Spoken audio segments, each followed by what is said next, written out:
ప్రభునందు ప్రియ సహోదర సహోదరులారా, ఈ క్రిస్మస్ వేడుకలో మొదటిగా మీ క్రిస్మస్ శుభాకాంక్షలు తెలియజేస్తూ నా సందేశాన్ని ఆరంభిస్తూ ఉన్నాను. శ్రద్ధగా మీరు ఆలోచిస్తూ ఆలకించాలని మీకు మనవి చేస్తా ఉన్నాను. ఆయన ఎప్పుడు ఒక కలం పట్టుకొని ఒక కవిత వ్రాసిన రుజువులు లేవు. ఆయన ఎప్పుడూ ఒక కలం పట్టుకొని ఒక కవిత రాసిన రుజువులు లేవు. కానీ ఆశ్చర్యకరమైన విషయం ఏమిటి అంటే, ఆయన మీద వ్రాయబడిన పుస్తకాలు ప్రపంచంలో కొన్ని కోట్లాది పుస్తకాలు ఉన్నాయి. ఆయన గొంతెత్తి ఎప్పుడు ఒక మంచి పాట పాడి మనుషుల హృదయాలను ఆయన రంజిల్లింపచేసిన రుజువులు లేవు. కానీ ఆయన మీద ప్రపంచంలో పాడబడుతున్న పాటలు లెక్క పెట్టలేనన్నున్నాయి. ఎన్నో భాషల్లో ఎన్నో రకాలైన పాటలు పాడబడుతూనే ఉన్నాయి.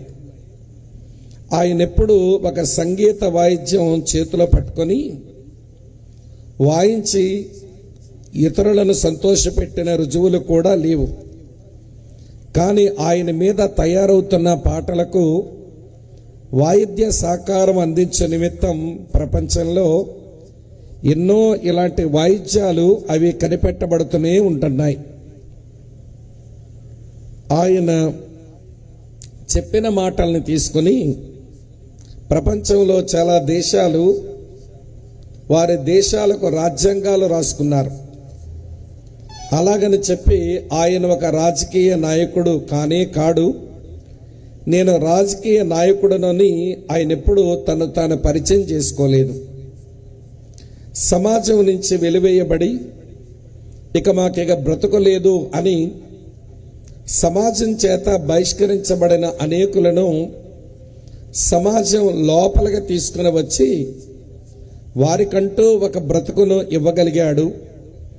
అలాగని చెప్పి ఆయన ఒక సామాజికవేత్త. నేను చెప్పిన ఈ మాటలన్నీ చూస్తే ఆయన ఒక రచయిత కవి కాడు, ఆయన ఒక గాయకుడు కాదు, ఆయన ఒక సంగీత విద్వాంసుడు కాదు, ఆయన ఒక రాజకీయ నాయకుడు కాదు, ఆయన ఒక సామాజికవేత్త కాడు, ఆయన ఒక ఆర్థిక శాస్త్రవేత్త కాడు. మరి ఏమీ కాని ఆ వ్యక్తి యొక్క జన్మదినాన్ని ఈ ప్రపంచం 2000 సంవత్సరాలుగా ఎందుకు జ్ఞాపకం చేసుకుని ఈ డిసెంబర్ మాసం రాగానే ఏ ప్రాంతంలో చూసినా తరచుగా వినబడేటువంటి పేరు యేసు. పాడబడుతున్న పాటలు యేసు మీదని, చెప్పబడుతున్న మాటలన్నీ ఆ యేసు మీదని. అసలు ఏమీ కాని ఆ వ్యక్తిని గూర్చి ఈ సంబరాలేంటి, ఈ సందడేంటి? ఇప్పుడు నేను వరుసగా చెప్పాను చూడండి. ఈ 7 విషయాలు. ఆయన రచయిత కాడు అని చెప్పాను, ఆయన గాయకుడు కాదు అని చెప్పాను, ఆయన సంగీత కళాకారుడు కాదు అని చెప్పాను, ఆయన ఒక రాజకీయ నాయకుడు కాదు అని చెప్పాను, ఆయన ఒక సామాజికవేత్త కాడు అని చెప్పాను, ఆయన ఒక శారీరక వైద్యుడు కాదు అని చెప్పాను, చివరికి ఆయన ఒక ఆర్థిక శాస్త్రవేత్త కాడు అని చెప్పాను.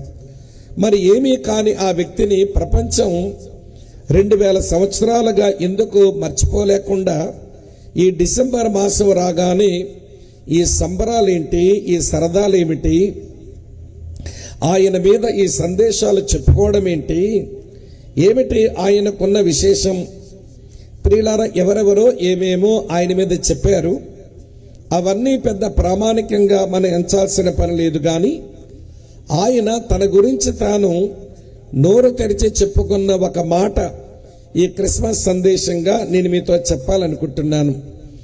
ఎవరో ఆయన గురించి ఎన్నెన్నో మాటలు చెప్పినా కూడా ఆయన తన గురించి చెప్పుకున్న ఒక ప్రాముఖ్యమైన మాట నేను మీకు జ్ఞాపకం చేయాలి అని నేను తలుస్తా ఉన్నాను.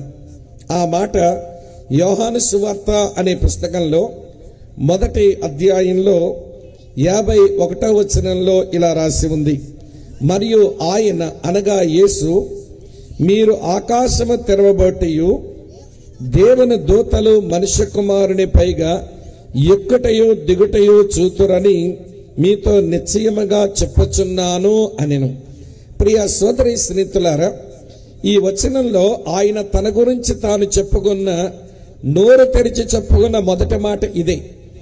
ఆయన అంతకు మునుపు ఏవో కొన్ని మాటలు చెప్పాడు, కానీ తన గురించి కాదు. కానీ తన గురించి తాను నోరు తెరిచి చెప్పుకున్న తొలి మాట ఇప్పుడు మనం చదివినటువంటి ఈ వచనం.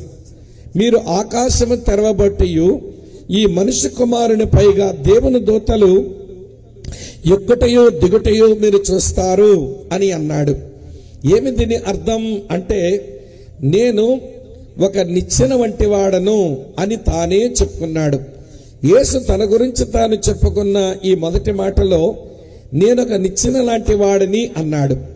అయితే బైబిల్లో ఆయన నోట నుంచి వచ్చిన మాట, ఈ మాట మొట్టమొదటిసారి ఇక్కడే లేదు. ఈ మాట ఇదివరకే రాసి ఉంది.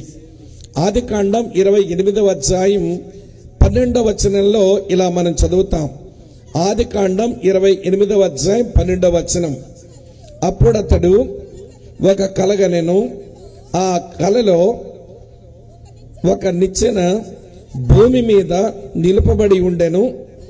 దాని కొన ఆకాశమున కంటెను. దాని మీద దేవుని దూతలు ఎక్కుచూ దిగుచూ ఉన్నారు అన్నాడు. ప్రియులారా, యేసు పలికిన ఈ మాట, తన గురించి తాను చెప్పుకున్న మాటలో నేను ఒక నిచ్చెన లాంటి వాడిని అన్నాడు కదా. ఈ నిచ్చెన సంగతి బైబిల్లో ప్రియులారా కొన్ని వేల సంవత్సరాల క్రిందనే చెప్పబడింది. 2000 సంవత్సరాల క్రిందట బెత్లెహేము అనే చిన్న కుగ్రామంలో పుట్టి పశువుల శాలలో పరుండబెట్టబడిన ఆయన ఎవరండి ఈ పెద్ద మనిషి అని అంటే, ఆయన ఒక నిచ్చెన లాంటి వాడు. ఈ రాత్రి ఆ నిచ్చెన మనం అర్థం చేసుకోగలిగితే మన నిజమైన క్రిస్మస్ వేడుకను మనం జరిగించుకున్నట్టే లెక్క. సరే, ఈ నిచ్చెన సంగతి ఏంటో ఒక 3-4 సంగతులు చెప్పి ఆ నిచ్చెనను మిమ్మల్ని ఎక్కిద్దామనుకుంటున్నాను. నిచ్చెనెక్కుతాను అనే వాళ్ళు ఎవరైనా ఉంటే చేతులైతే దేవుని స్తోత్రం చెప్పండి. నేను నిచ్చెన వివరించాక నేను నిచ్చెన ఎక్కనంటే ఇక నేను బాగు చేసేవాడు ఎవడూ లేడు కనుక నిచ్చెన మీద ఉన్న దోపల తర్వాత చెప్తాను. ముందు ఈ నిచ్చెన గురించి కొంచెం మీతో చెప్పనివ్వండి ప్రియులారా. 2000 సంవత్సరాల కిందట పుట్టినవాడు నేను ఒక నిచ్చెన లాంటి వాడని చెప్పాడు. ఈ నిచ్చెన కూర్చున్నటువంటి ప్రత్యక్షత కొన్ని వేల సంవత్సరాల క్రిందట యాకోబు అనే యవనస్తునికి ఈ నిచ్చెన ఆకాశమున కంటిందట. ఆ నిచ్చెన యొక్క కొన భూమి మీద నిలపబడిందట. అంటే ఇది ఏమి నిచ్చెనంటే ఆకాశాన్ని అంటే పరలోకాన్ని భూమిని కలిపేటువంటి ఒక అద్భుతమైనటువంటి నిచ్చెన. ఇది సమాధానపరచు నిచ్చెన అని ఎందుకన్నానంటే ఈ నిచ్చెన ఆ కొన మీద యెహోవా అనబడిన దేవుడున్నాడు. ఈ నిచ్చెన ఈ కొన భూమి మీద యాకోబు అనే మనుషుడున్నాడు. ఈ నిచ్చెన ఏం చేస్తుంది అంటే యెహోవాను ఈ యాకోబును కలపడానికి కనబడిన అద్భుతమైన నిచ్చెనది. ఇక్కడ కలపడం అనే సంగతి మనం ఆలోచించినప్పుడు చెబుతాను వినండి. ఇక్కడ యాకోబు గాని అక్కడ యెహోవా గాని కలిసి ఉండవలసినటువంటి వ్యక్తులైతే కాదు. ఎందుకో కాదు చెప్తాను వినండి. అక్కడ ఉన్నవాడు ప్రేమ కలిగినటువంటి దేవుడు. ఈ నేల మీద ఉన్న ఇతగాడు దుర్మార్గుడైన మనుషులు. అక్కడ ఉన్నటువంటి ఆయన సత్యవంతుడైన దేవుడు. ఇక్కడ నేల మీద ఉన్నవాడు పచ్చి అబద్ధాల కోరు. అక్కడ ఉన్నటువంటి వాడు పవిత్రుడైనటువంటి దేవుడు. ఇక్కడ నేల మీద ఉన్నవాడు అపరిశుద్ధుడైనటువంటి మనుషులు. అక్కడ ఉన్నటువంటి వాడు నమ్మదగినటువంటి దేవుడు. ఈ నేల మీద ఉన్నటువంటి వాడు అపనమ్మకస్తుడైన మనుషులు. అర్థమవుతుంది అనుకుంటున్నాను. ఈ రెండు కలిసి ఉండే ఇవ్వండి కోణాలు కాదు. ఇలా చెప్పన ప్రేమ దుర్మార్గం కలిసి ఉండలేవు. సత్యము అబద్ధము కలిసి ఉండలేవు. పరిశుద్ధత పాపము కలిసి ఉండలేవు. ప్రియులారా, నమ్మకత్వం అపనమ్మకత్వం రెండూ కలిసి ఉండలేవు. దేవుడెప్పుడు ప్రేమ గలవాడే, దేవుడెప్పుడు పరిశుద్ధుడే, దేవుడెప్పుడు సత్యవంతుడే, దేవుడెప్పుడు నమ్మదగిన వాడే. కానీ భూమి మీద ఉన్న మనుషులున్నా చూడండి. ఆనాడు యాకోబు, ఈ రోజు రాంభద్రాపురంలో నేను మీరు మనమంతా ఎవరమంటే ప్రేమలేని దుర్మార్గులం, అబద్ధాలతో బ్రతుకుతున్న వాళ్ళం, అపవిత్రమైన జీవితం జీవిస్తున్న వాళ్ళం, మనం ఎంతో అపనమ్మకస్తులం. అయితే ఈ నిచ్చెన ఏమి నిచ్చెనంటే అటు పరిశుద్ధుడైన దేవుణ్ణి, ఇటు పాపి అయిన మనుషుల్ని, అటు పరలోకమందున్న వాడిని, ఇటు భూమి మీద ఉన్న మనుషులను కలపడానికి బెత్లెహేములో ప్రత్యక్షమైన అద్భుతమైన నిచ్చెనిది. అద్భుతమైన నిచ్చెనిది. ప్రియులారా, ఇందాకే చెప్పాను, ఏమీ కాని ఆ మనుషుల్ని 2000 సంవత్సరాలుగా ప్రపంచం ఎందుకు మర్చిపోలేకపోతుంది? ఈ డిసెంబర్ మాసం వస్తే ఆయన జననాన్ని జ్ఞాపకం చేసుకుంటూ ఇన్ని కార్యక్రమాలు ఎందుకు నడుస్తున్నాయి భూమి మీద అంటే అతను సాధారణమైన వ్యక్తి కాడు. దేవుణ్ణి మనుషులను సమాధానపరచడానికి వచ్చిన ఆయన సమాధానపరచునిచ్చిన. అందుకే ఆయన పుట్టకమునిపే ఒక 700 సంవత్సరాల క్రిందట ఒక ప్రవక్త ఆయన గురించి ఇలాగ రాశాడు. యెషయా గ్రంథం 9వ అధ్యాయం 6వ వచనంలో ఇలా ఉంటుంది. ఏలయనగా మనకు శిశువు పుట్టెను, మనకు కుమారుడు అనుగ్రహించబడెను, ఆయన భుజము మీద రాజ్యభారముండును, ఆశ్చర్యకరుడు, ఆలోచనకర్త, బలవంతుడైన దేవుడు, నిత్యుడగు తండ్రి, సమాధాన అధిపతి అని అతని పేరిస్తారు అన్నాడు. ఆయన సమాధానమునకు అధిపతి. అందుకని ఈ లోకములో పుట్టినప్పుడు ఆ దేవదూతల పాడుతలగన్నారు, సర్వోన్నతమైన స్థలములలో దేవునికి మహిమయు, ఆయనకి ఇష్టలైన వారికి సమాధానం అన్నాడు. సోదరి స్నేహితులారా, వింటున్నారా? అటు దేవునికి నరులకు మధ్య శత్రుత్వం ఉంది, సమాధానం లేదు. ఒక విషయం మీతో చెప్పనా, నీ కులమేదైనా, నీ జాతేదైనా, నీ మతమేదైనా, నీకెంత అందచందాలున్నా, నీకెన్ని చదువు సంఖ్యలున్నా, నీకెంత బంధుబలకం ఉన్నా, నువ్వు ఎవరివో తెలుసా? నీవకు దేవునికి శత్రువి, అంతే. నువ్వు దేవునికి శత్రువి. నేను కూడా అంతే. రోమాపత్రిక 5వ అధ్యాయం 10వ వచనంలో ఉంటుంది, ఏలయనగా మనము దేవునికి శత్రువులమై ఉండగా అని రాసి ఉంది. అక్క చెల్లి తమ్ముడన్నా వినండి, మనకు దేవునికి శత్రుత్వం ఉంది. ఆయన లక్షణాలకు మన లక్షణాలకు పసగడం లేదు. ఆయనలో ప్రేమ ఉంటే మనలో దుర్మార్గత ఉండే, ఆయనలో సత్యం ఉంటే మన దగ్గర అబద్ధాలుండే, ఆయన దగ్గర ఏమో పవిత్రత ఉంటే మన దగ్గర అపరిశుద్ధ జీవితం ఉండే, ఆయన దగ్గర నమ్మకత్వం ఉంటే మన దగ్గర అపనమ్మకత్వం. ఈ రెండు కలవండి, పసుగవు. 2000 సంవత్సరాల క్రిందట బెత్లెహేములో పుట్టి పశువుల తొట్టెలో పరుండబెట్టబడిన ఈ మహానుభావుడు ఆయన సమాధానం తేవడానికి వచ్చినవాడు. ఈ సమాధానం ఇరు వర్గాల మధ్య తేవడానికి వచ్చినవాడు ఇరు వర్గాలకే చెందినోడై ఉండాలి. వింటున్నారా? ఇరు వర్గాల మధ్య శత్రుత్వం ఉన్నప్పుడు ప్రియులారా, మధ్యలోకి వచ్చినటువంటి వాడు ఇరు వర్గాలకే చెందినోడై ఉండాలి. ఒక వర్గానికి చెందినోడు సమాధానపరచడానికి పనికిరాడు. ఇలా మీతో చెప్పనా, ఆయన ఉత్తి దేవుడైనా సరిపోడు, ఉత్తి నరుడైనా సరిపోడు. ఉత్తి దేవుడైతే దైవపక్షం అవుతాడు, ఉత్తి నరుడైతే అతను మానవ పక్షం అవుతాడు. 2000 సంవత్సరాల కిందట ఆ బెత్లెహేములో పుట్టిన ఈ మహనీయుడు ఆయన ఉత్తి దేవుడు మాత్రమే కాదు, ఆయన ఉత్తి నరుడు మాత్రమే కాదు, ఆయన దైవనరుడు. దైవత్వానికి దేవుడు, మానవత్వానికి మనిషి. దైవానికి ప్రతినిధిగా వచ్చిన వాడు, మానవులకు ప్రతినిధిగా నిలిచిన వాడు ఆయన దైవనరుడు. అందుకని పౌలు అనేటువంటి వేదాంత పండితుడు ఇలా రాశాడు. 1 తిమోతి 2వ అధ్యాయం 5వ వచనంలో ఇలా రాసి ఉంటుంది, దేవుడు ఒక్కడే, దేవునికి నరులకు మధ్యవర్తి ఒక్కడే, ఆయనే క్రీస్తు యేసు నరుడు అని మనం చదువుతాం. అక్క చెల్లి తమ్ముడన్న వింటున్నారా?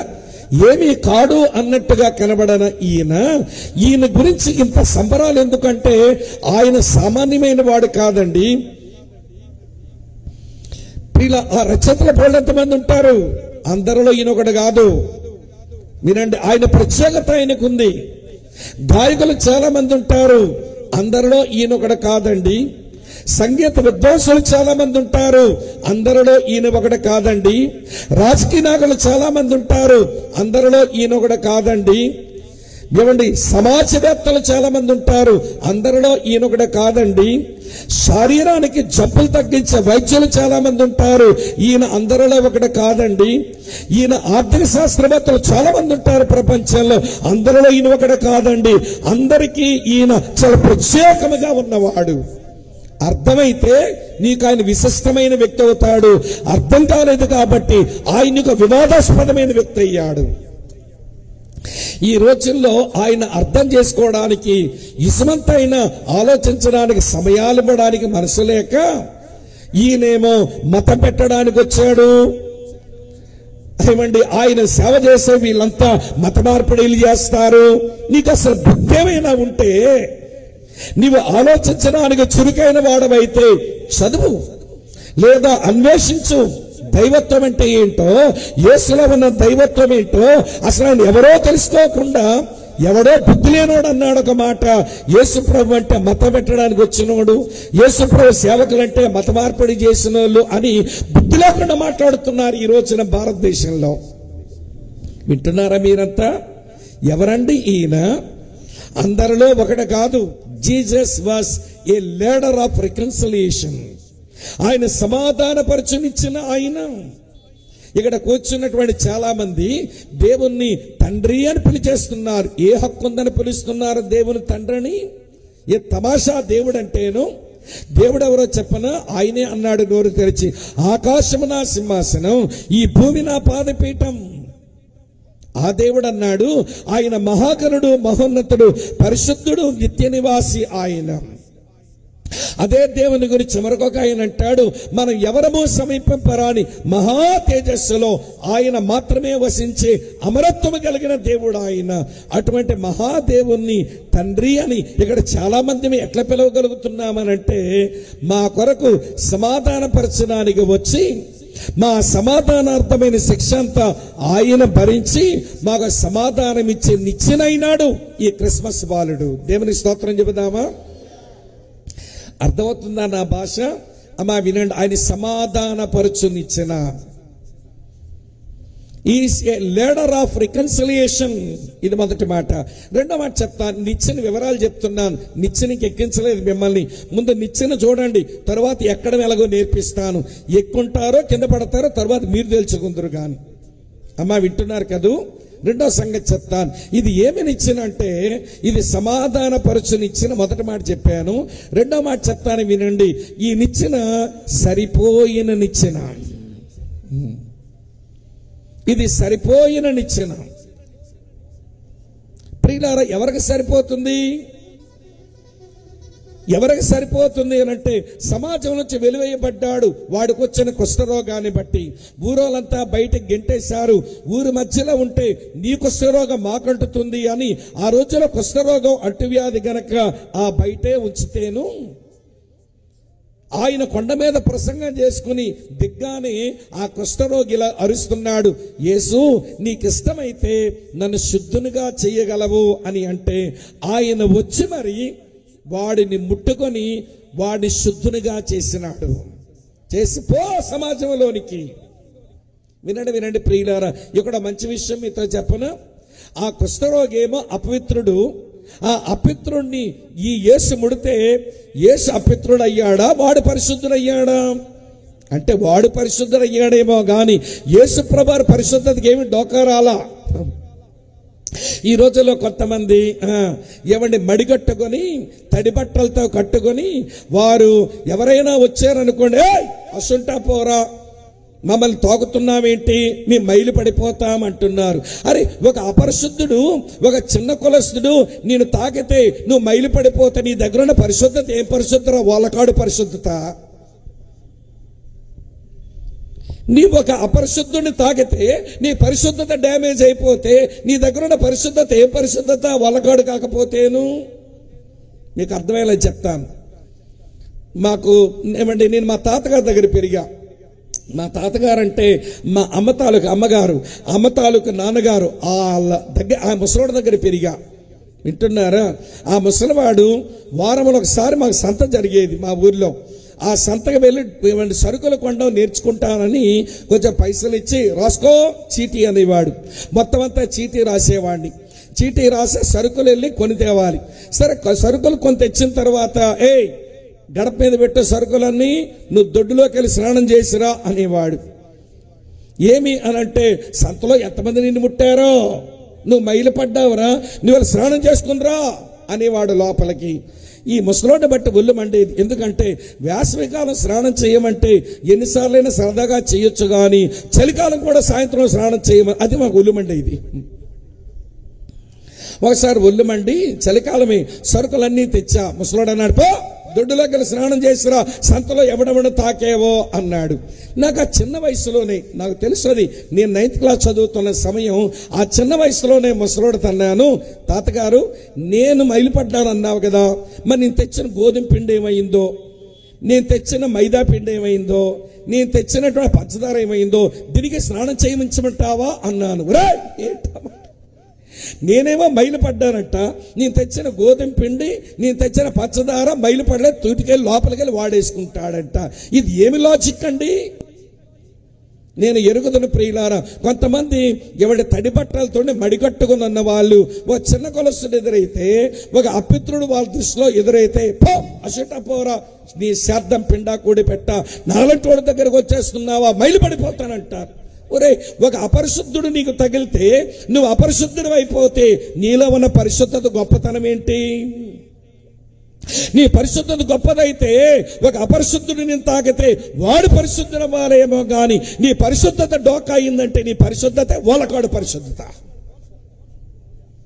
యేసయ్య పరిశుద్ధత చూడండి ఎట్లాంటిదో. ఒక అపరిశుద్ధుడు తాకితే వాడు పరిశుద్ధుడైపోయాడు కానీ యేసయ్య పరిశుద్ధతకి ఏం డోకా రాలేదు. దేవుని స్తోత్రం చెబుదామా?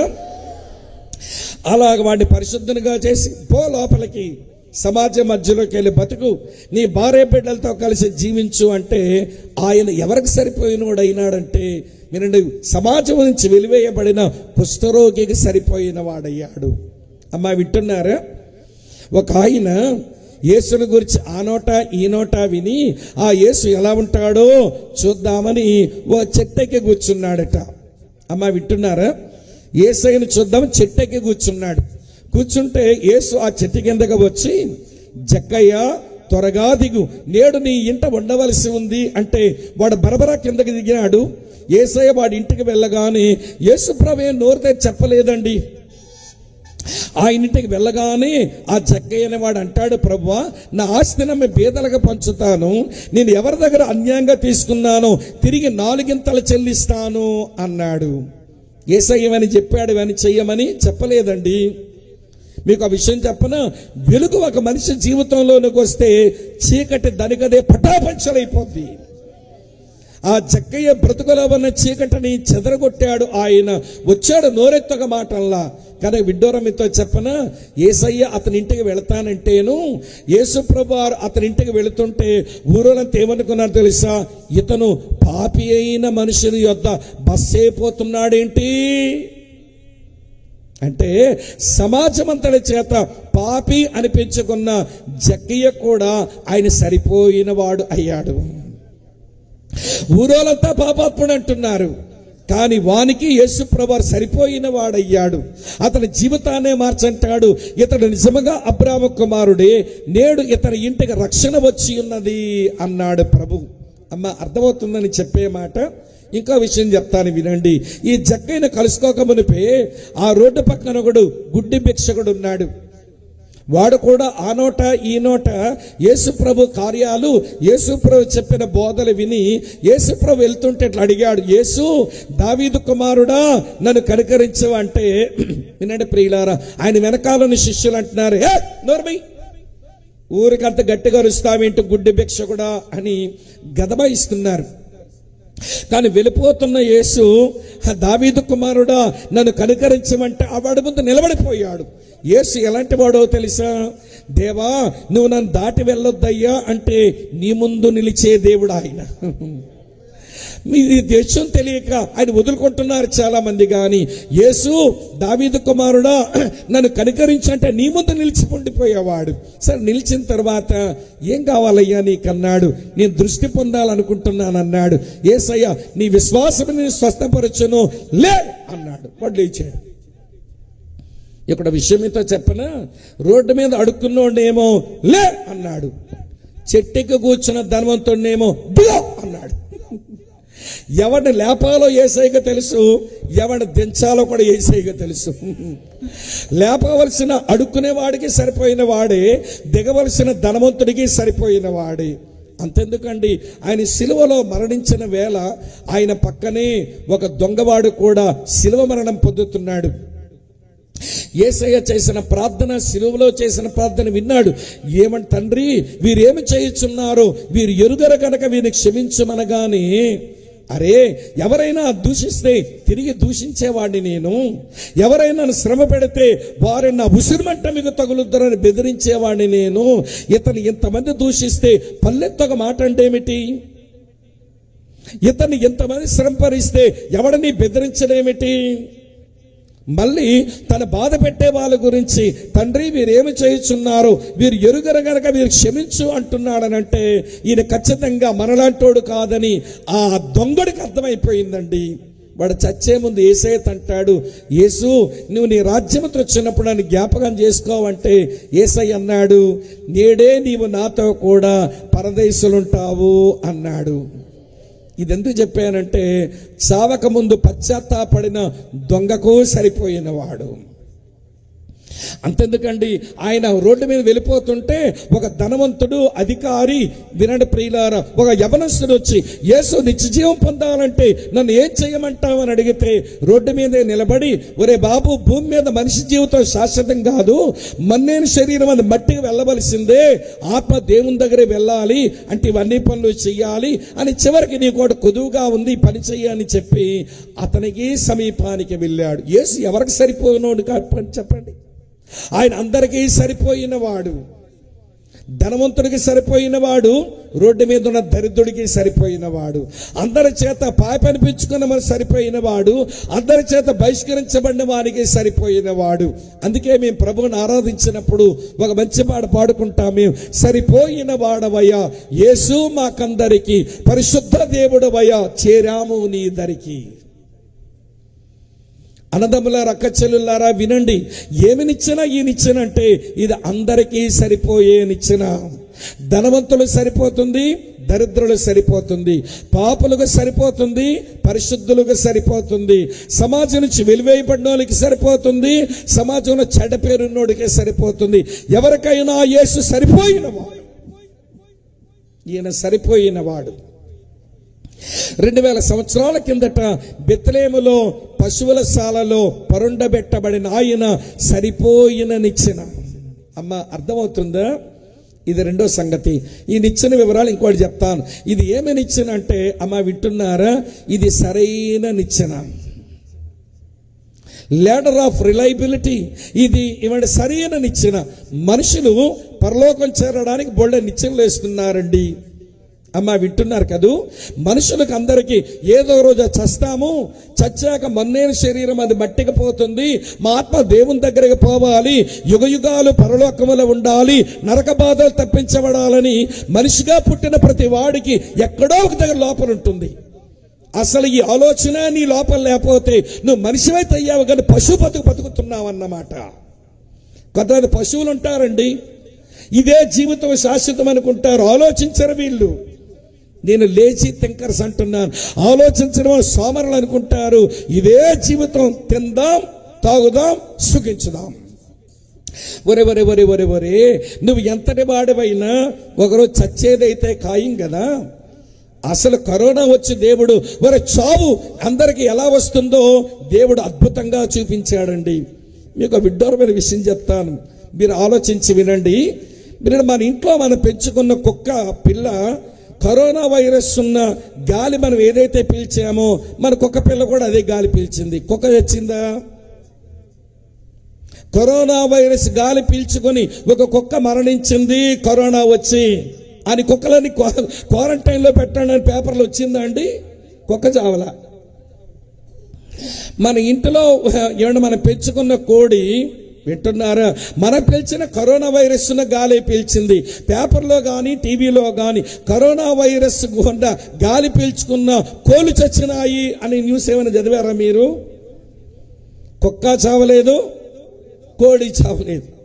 అలాగనే ఆకాశంలో ఎగురుతున్న కాకి మనం పీల్చుకున్న కరోనా వైరస్ ఉన్న గాలి పీల్చుకుని అది బతికింది. కానీ ఇవాళ కరోనా వైరస్ వచ్చి కాకులన్నీ చచ్చిపోయినాయని న్యూస్లో ఏమైనా మీరు చూసారా, విన్నారా? అది లేదు. ఇది ఎందుకు చెప్పానంటే, ఇవాళ కుక్కగా చావు రాలేదు కరోనాతో చెప్పరే, కోడికి రాలేదు చావు కరోనాతో చెప్పండి, ఆ కాకికి రాలేదు కరోనాతో. మరి ఎవడరా చచ్చాడంటే మనిషే చచ్చాడు. కొన్ని కోట్ల మంది మనుషులు చచ్చిపోయారు. ఏం ఇట్లా చచ్చిపోయారంటే మనుషులు తెగ రాలిపోతున్నారుగా. మమ్మల్ని సృష్టించిన దేవుడితో మాకేం పని?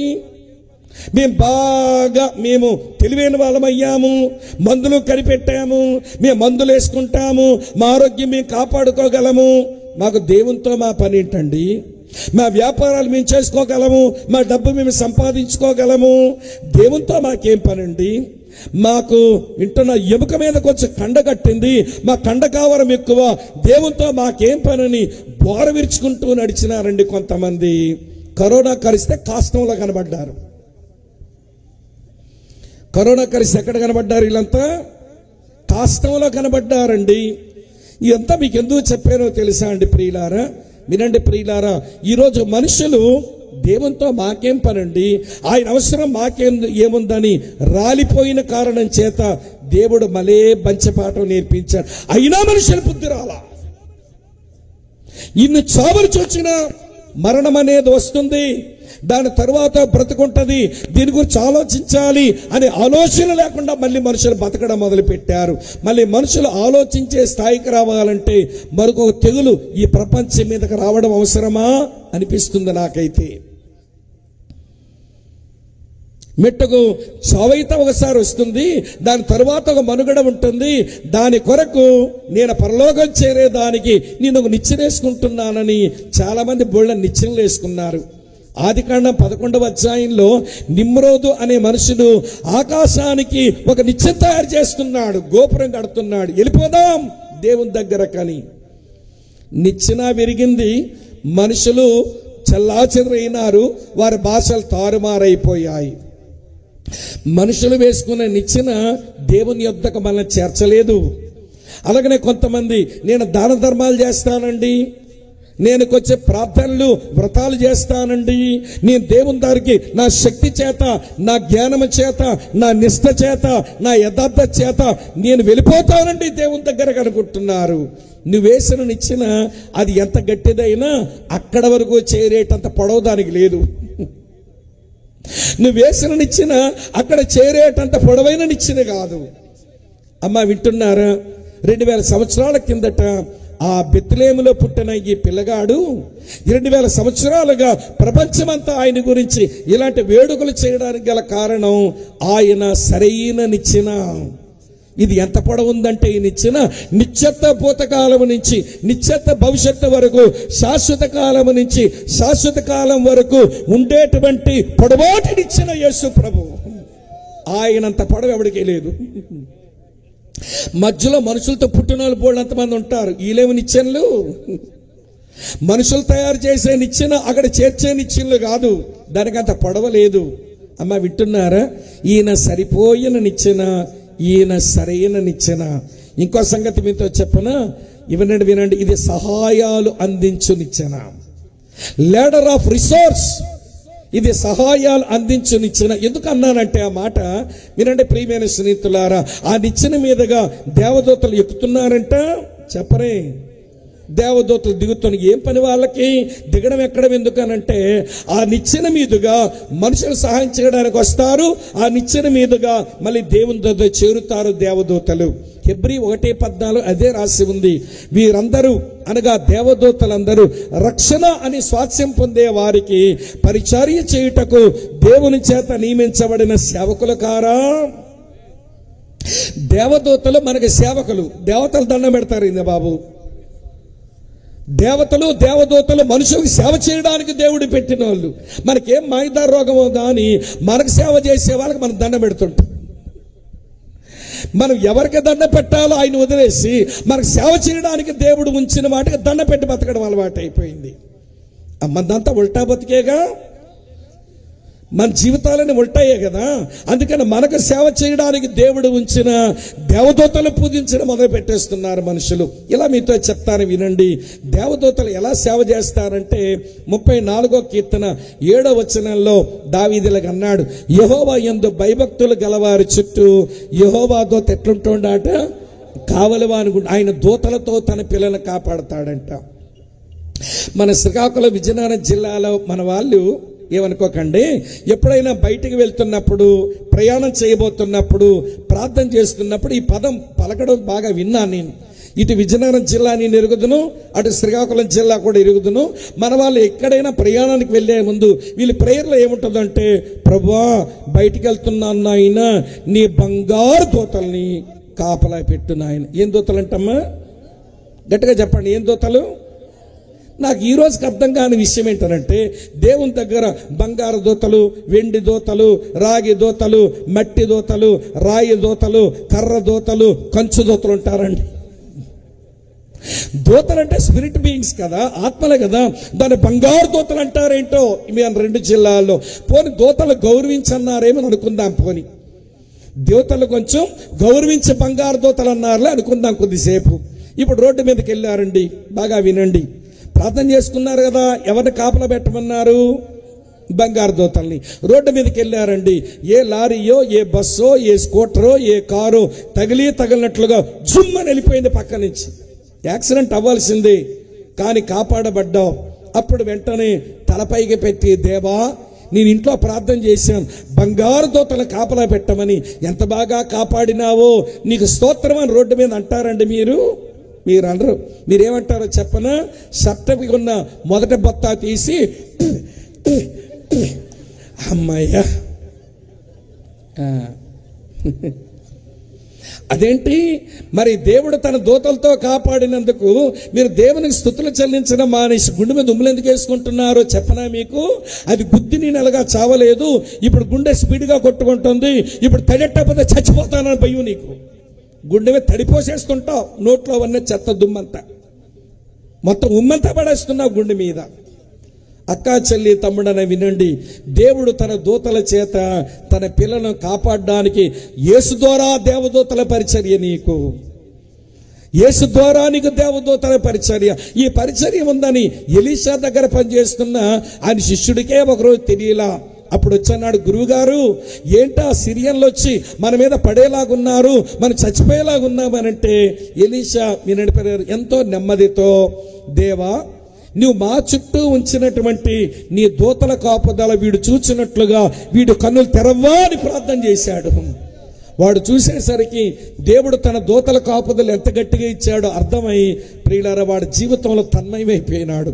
ఇది మీకు ఎందుకు చెప్పానంటే, ఈ నిచ్చెన ఏమి నిచ్చెనంటే మనకు సహాయాలు అందించు నిచ్చెన. చెప్పడం ఏంటిది? ఎన్ని చెప్పాను ఇప్పుడు మీకు? 3 చెప్పాను. ఇంకో విషయం చెప్పనా మీకు? ఇది ఏమి నిచ్చెన అంటే ఇది సంపదలు తెచ్చు నిచ్చెన, లేడర్ ఆఫ్ రిచెస్. ఈ నిచ్చెన మీదగా సంపదలు వస్తాయి. యాకోబుతో ఆయన మాట్లాడినప్పుడు అన్నాడు, ఏమనండి వినండి, ఇగో ఈ దేశమును నీ తండ్రి నీ తాతగా నేను ఇచ్చిన వాగ్దాన ప్రకారమే నీకు ఇస్తాను, నువ్వు భూమి మీద ఉన్న అనేక జనములకు నువ్వు ఆశీర్వాదకరంగా మారతావని. ఆ నిచ్చెన మీద నుంచి వచ్చిన మొదటి సంపద ఏంటంటే వాగ్దానాల సంపద, రిచెస్ ఆఫ్ గాడ్స్ ప్రామిసెస్. దేవుని పిల్లలకు దేవుడిచ్చిన వాగ్దానాలే మా సంపదలండి. ఎందుకో తెలుసా అండి? 2 పేతురు 1:4 వాగ్దానాల మూలంగా ఏం చేసుకోవచ్చో పేతురన్న రాశాడు. అనేకమైన అత్యధికమైన వాగ్దానాలు దేవుడు చేశాడు.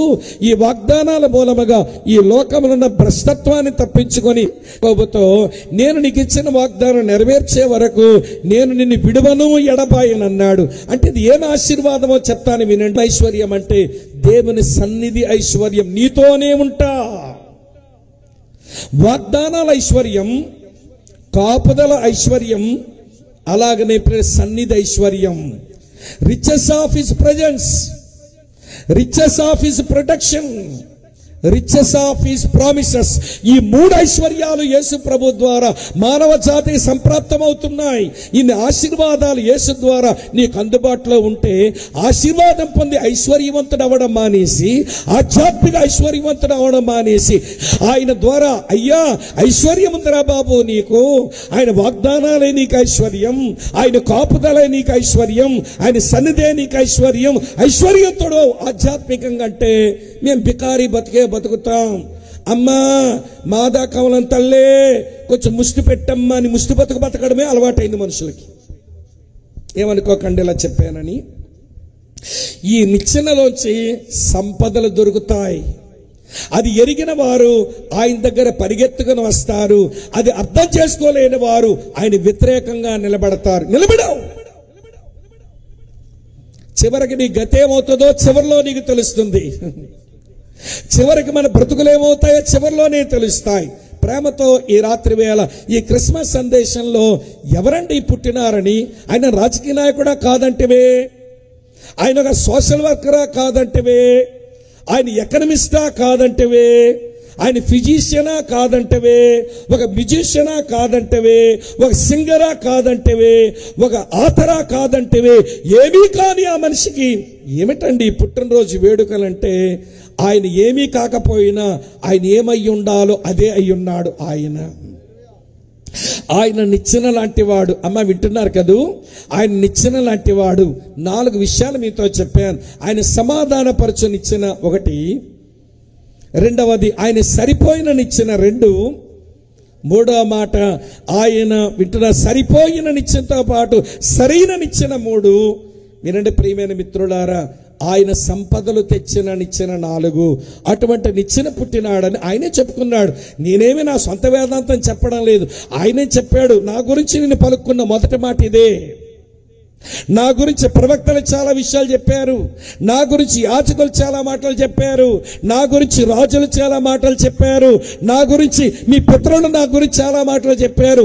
నేను భూమి మీదకి వచ్చాక నా గురించి నేను చెప్పుకున్న మొదటి మాట, మీరు ఆకాశము తెరవబట్టియు మనుష్య కుమారుని పైగా దేవదూతలు ఎక్కుచూ దిగుచూ ఉండుట మీరు చూస్తారు, నేను నిచ్చెన లాంటి వాడిని అన్నాడు. అక్క చెల్లి తమ్ముడన్న అర్థమైనాడు ఈయన.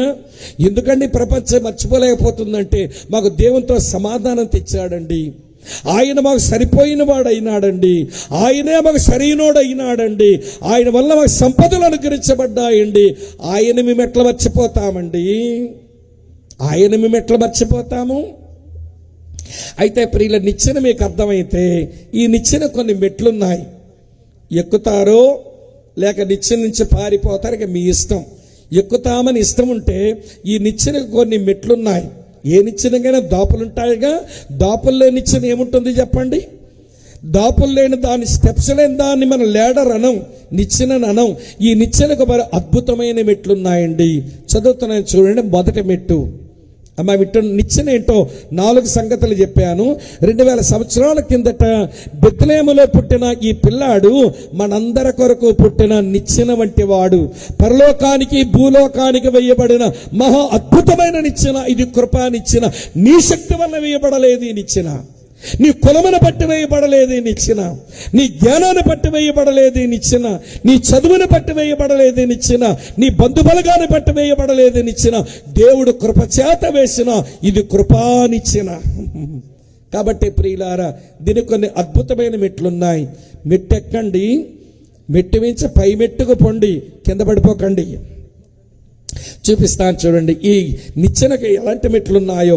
మీకు చదువుతా. కొలస్సీ పత్రికలో 1వ అధ్యాయం 14వ వచనం ఇలా రాసి ఉంది. కొలస్సీలకు రాసిన పత్రిక 1వ అధ్యాయం 14వ వచనం, ఆ కుమారుని యందు మనకు విమోచనము అనగా పాపక్షమాపణ కలుగుచున్నది. ఈ నిచ్చెనకు ఉన్న మొదటి దాపు లేదా మొదటి మెట్టు అదేంటో తెలుసండి? పాపక్షమాపణ. పాపములో పుట్టిన వారం, పాప పనులు చేసిన వారం, పాపముతోనే నరకానికి మనం పరుగులు తీస్తున్న మనుషులు మనకు కావలసింది పాపక్షమాపణ.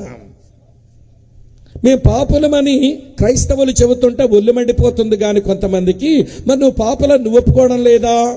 వాళ్ళు ఒప్పుకుంటున్నారు కానీ శ్లోకంలో చెప్పుంటారు కనుక అర్థం కాకపోయి ఉండొచ్చునేమో. ఏమండి, ఉదయాన్నే సంధ్యావందనం చేసినప్పుడు మనం చేసే పని ఏంటండి? యేసుప్రభు నమ్మకం అనుపు. చాలా మంది, నేను కూడా అంతేలేండి, ఏమంటే నీళ్ళకొచ్చి పైకి ఎగరవేసి పాపోహం పాపకర్మ పాపాత్మ పాప సంభవాయ త్రాహిమాం కృపాయ దేవ శరణాగత వత్సల అన్నామే. ఏంటిది? ఓ దేవుడా, నేను పాపంలో పుట్టినాను, నేను పాప పనులే చేసినాను, ఈ పాపం నుంచి నాకు క్షమాపణ దయచేయవా దేవుడా అని నీళ్ళు పైకి ఎగరేసావే. మరి క్రైస్తవులు మనం జన్మతః స్వాభావిక పాపులమని, మనం చేసిన పనులు బట్టి కర్మ పాపులమని ఈ క్రైస్తవులు అరుస్తుంటే, ఈ క్రైస్తవులు ఎప్పుడు పాపులు పాపులు పాపులు అంటావు. నువ్వు అంటా లేదా? నువ్వంటే పవిత్రమైన మాట, క్రైస్తవులంటే అది పోరంబోక మాట. నీకు నీతి ఏమైనా ఉందా అనిపిస్తుంది నాకు.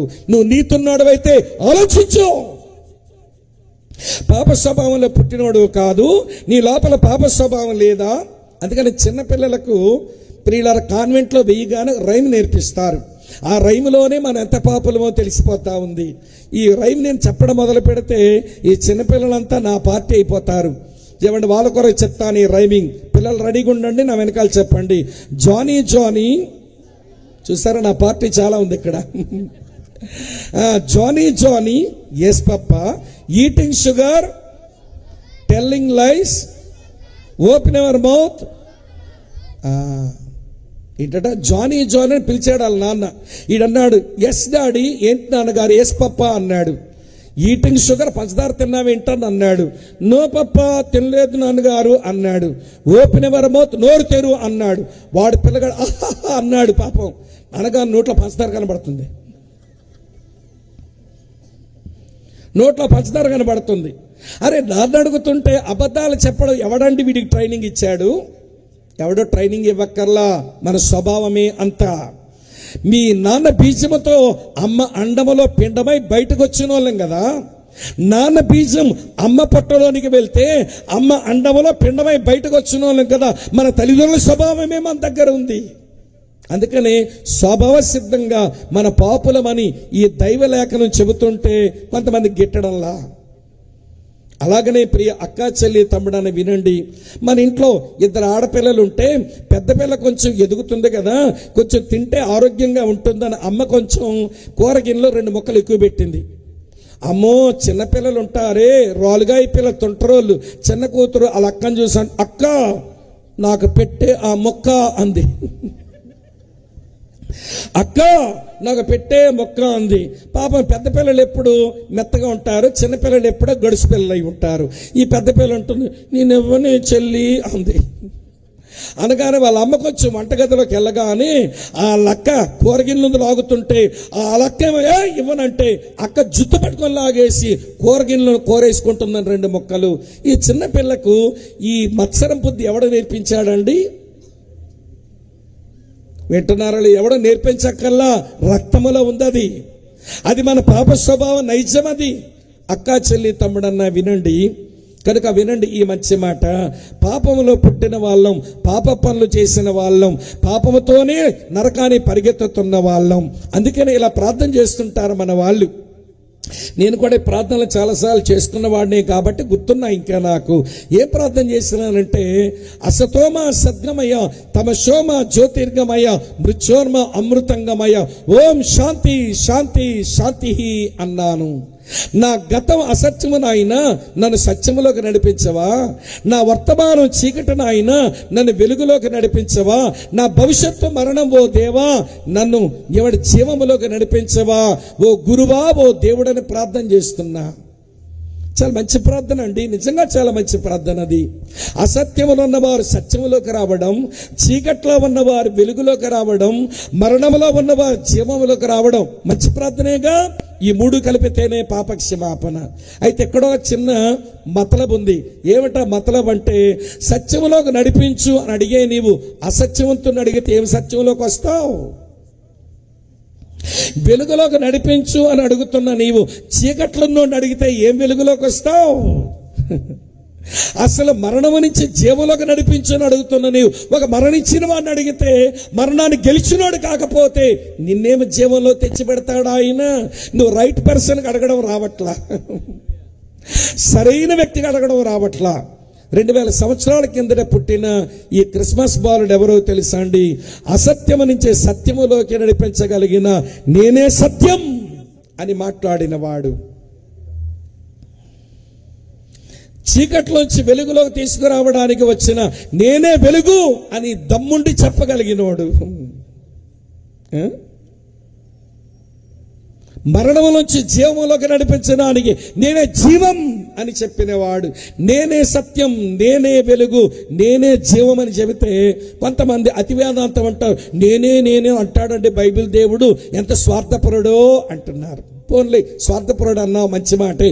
ఇప్పుడు నిన్ను అడుగుతాను, నీ భార్య అక్కడే ఉంది, మీరు అక్కడే ఉన్నారు, ఏమండి ఈమెకి మీరేమవుతారు అని అడిగితే, నేనా ఆమె భర్తను.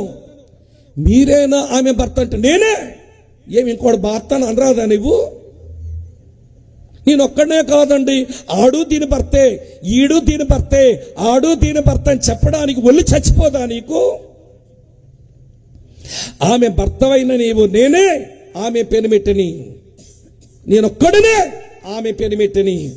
అరే, నీ భార్య గురించి నేను ఒక్కడనే ఆమె పెనిమిట్టని చెప్పుకోవడానికి నీకు అంత రోషం ఉంటే, సృష్టికర్త అయిన దేవుడు మానవ జాతి కొరకు వచ్చిన వాడు నేనే సత్యం అని చెప్పడానికి రోషమున్న దమ్మున్న దేవుడు ఈయన. నేనే సత్యం, నేనే వెలుగు, నేనే జీవం అని చెప్పినాడు ఆయన. ఆ కారణం చేతనే ఆయన పాప క్షమాపణ ఇచ్చేవాడు. చేతులెత్తి స్తోత్రం చెబుదామా? ఈ నిత్యంలో మొదటి మెట్టు పాపక్షమాపణ. అయితే పాపక్షమాపణని మెట్టెక్కిన వాళ్ళు ఇతరులకు క్షమించమని చెప్తున్నాడు. లేకపోతే కింద జారి పడతారు మీరు.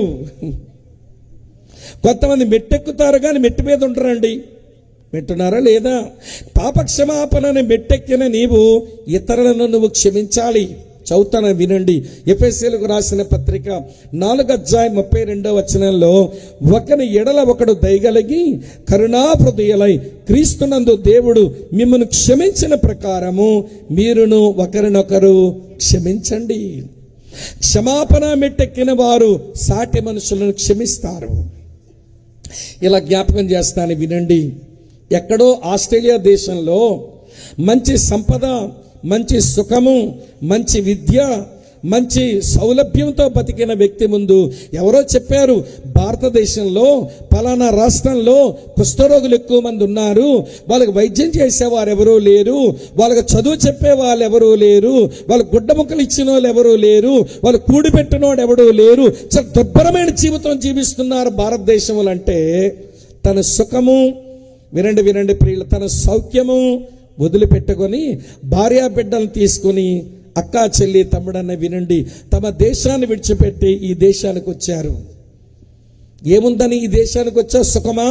ఉండదని తెలుసు నాకు. సౌఖ్యమా? ఉండదని నాకు తెలుసు నాకు. నీవు ఆశించని బంధుజనం నీ చుట్టుంటారా? ఉండరని తెలుసు నాకు. అయినా మరి దేనికి వచ్చినావా ఎక్కడికానంటే, ఈ భారతదేశంలో దేవుని స్వరూపములో చేయబడిన మనుషులు కుష్ఠరోగులై తిండికి లేక గుడ్డ లేక వీళ్ళు చాలా దుర్భరమైన జీవితంలో ఉన్నారు. సేవ చేద్దామని వచ్చి వాళ్ళు కుష్టు కురుపులు పిండి చీము రక్తం లాగి కట్టులు కట్టి వారికి విద్యనిచ్చి కూడిపెట్టి వాళ్ళ పిల్లల భవిష్యత్తునిస్తూ ఉంటే అది చూసిన కొంతమందికి కళ్ళు కుట్టాయి. ఒరేయ్, ఈడు క్రైస్తవుడు మతం మార్చేస్తాడు. నీ తోటి దేశస్తులు దిక్కుమాని బతుకుతుంటే పట్టించుకునే శ్రద్ధ లేని భారతీయుడు నువ్వు. ఎవడో పరాయి దేశం నుంచి వచ్చి ఈ దేశ ప్రజలకు అలా సేవలు చేస్తూ ఉంటే వినండి, వీళ్ళు మతభక్తి ఎంత ఎక్కిందో. వీళ్ళు మతోన్మాదులై ప్రియులారా ఆ పేద ప్రజల మధ్యలోకి వెళ్ళి దేవుని సేవ చేస్తూ దేవుని విషయాలు చెప్పి వారికి ఆలోచన శక్తిని పెంచి వాళ్ళ యొక్క స్థితిగతులు మార్చి వాళ్ళకి బోధ చేసి ఇక రాత్రి వెళ్ళలేనని జీపులో పడుకుంటే ఏమంటే కిరోసిన్ డీజిల్ పోసి ప్రియులారా జీపును తగలబెట్టారు.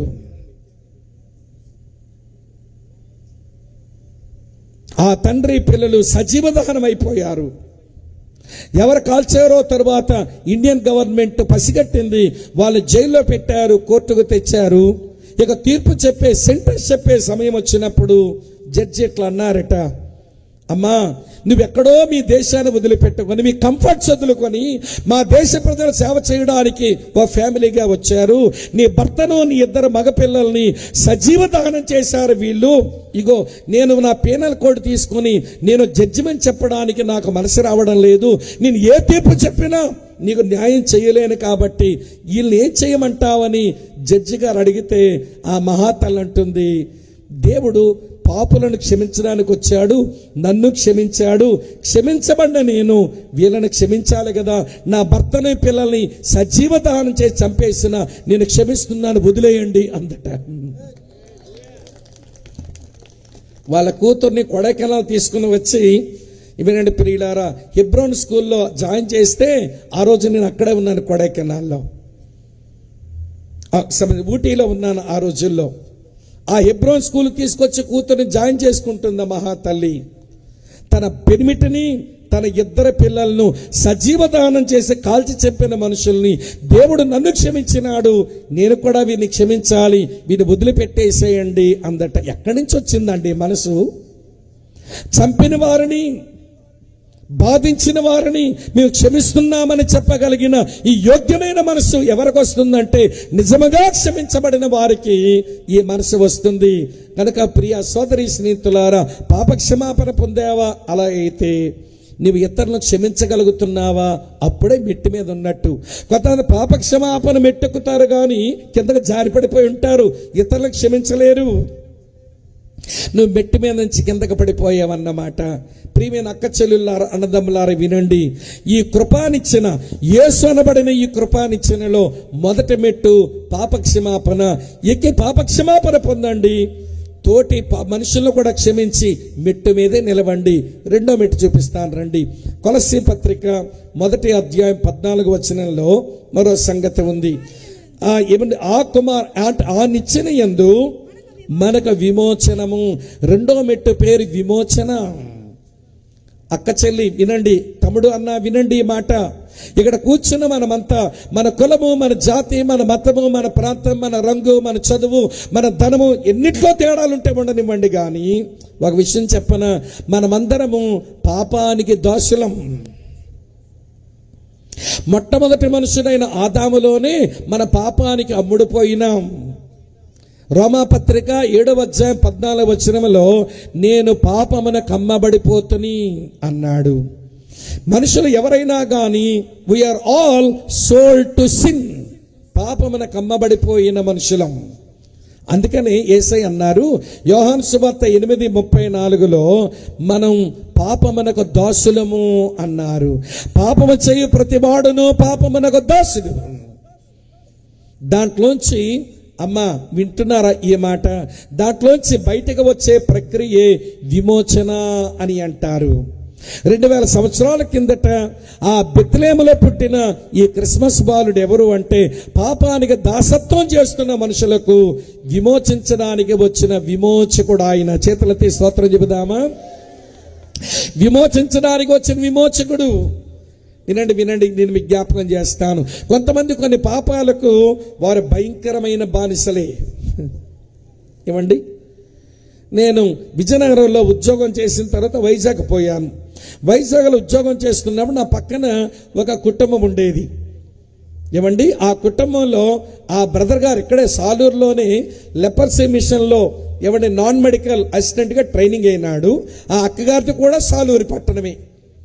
వాళ్ళిద్దరూ నా రూమ్ పక్కన ఉండేవాళ్ళు. అతను వినండి, ఒక మంచి క్రైస్తవ కుటుంబంలో పుట్టిన వాళ్ళ నాన్న మంచి భక్తిగా ఉన్న ఇతగాడికి ఎక్కడికో ఏమంటే నాస్తికత్వం అబ్బింది. దేవుడు లేడు అనుకునే మనస్తత్వం అబ్బింది. ఆ కారణం చేత కొన్ని వ్యసనాలకు అలవాటు పడి నోటి నిండా జర్దాకిల్లి పెట్టి ఉమ్ముంచుకునేవాడట. ఆ ఇంటికి అక్క, సాలూరు అక్క చాలా భక్తిగా ఉంటారు. ఆమె ఆత్మీయురాలు. ఆమె ఎవరైనా మా బోటి సేవకులు ఏమంటే ఆ రోజుల్లో ఇంటికి వస్తే సేవకుడు అంటేనే తన ఒల్లిమంట మండి నోట్లో ఉన్న జర్దాకెళ్ళి ఉమ్ము వాళ్ళ బట్టల మీద ఉమ్మేవాడట.